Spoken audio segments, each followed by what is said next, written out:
शेतकरी मित्रांनो, आज आपण जनावरांमध्ये होणाऱ्या विषबाधेबद्दल महत्त्वाची माहिती जाणून घेणार आहोत.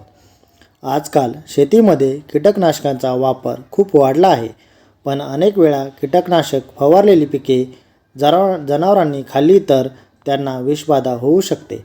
यामुळे अनेकदा जनावरांची तब्येत अचानक बिघडते आणि काही वेळा जीव धोक्यात येतो. त्यामुळे प्रत्येक पशुपालकाने ही माहिती पाहणे गरजेचे आहे. जनावरांना विषबाधा का होते? पहिले कारण म्हणजे कीटकनाशक फवारलेला चारा खाणे. शेतामध्ये जेव्हा आपण पिकावर कीटकनाशक फवारतो तेव्हा त्या पानावर औषधांचे अंश राहतात. जर तो चारा लगेच जनावरांना दिला तर त्या औषधामुळे विषबाधा होऊ शकते. दुसरे कारण म्हणजे औषधाच्या बाटल्या किंवा पॅकेट्स जनावरांच्या जवळ ठेवणे. कधीकधी जनावरे त्या वस्तू चाटतात किंवा खातात. तिसरे कारण म्हणजे फवारणीनंतर लगेच शेतात चरायला सोडणे. हे देखील खूप धोकादायक असते. शेतीमध्ये वापरले जाणारे काही कीटकनाशक गट विशेषतः धोकादायक असतात. उदाहरणार्थ ऑर्गॅनो, फॉस्फेट आणि कार्बामेट या प्रकारच्या कीटकनाशकामुळे जनावरांच्या मज्जासंस्थेवर परिणाम होतो. जनावरांमध्ये दिसणारी विषबाधेची लक्षणे. पहिले लक्षण स्नायू थरथर कापणे. जनावरांच्या शरीरात कंप येऊ लागतो. दुसरे लक्षण जनावर वाकते आणि दात घासते. हे देखील विषबाधेचे महत्त्वाचे लक्षण आहे. तिसरे लक्षण श्वास घेण्याचा त्रास होणे.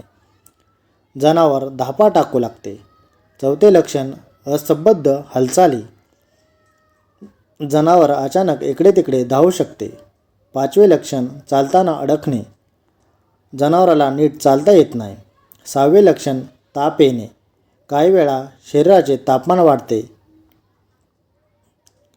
विशिष्ट लक्षणे अतिप्रमाणात लाळ गळणे, डोळ्यांच्या बाहुल्या बारीक होणे, वारंवार शेण व लघवी होणे, लाळ व फेस येणे आणि गंभीर अवस्थेत बेशुद्ध पडणे.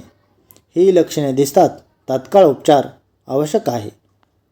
प्रतिबंधक उपाय. पहिला उपाय कीटकनाशक फवारणीनंतर किमान 7 ते 10 दिवस तो चारा जनावरांना देऊ नये. दुसरा उपाय औषधाच्या बाटल्या, पॅकेट्स गोठ्यापासून दूर ठेवाव्यात.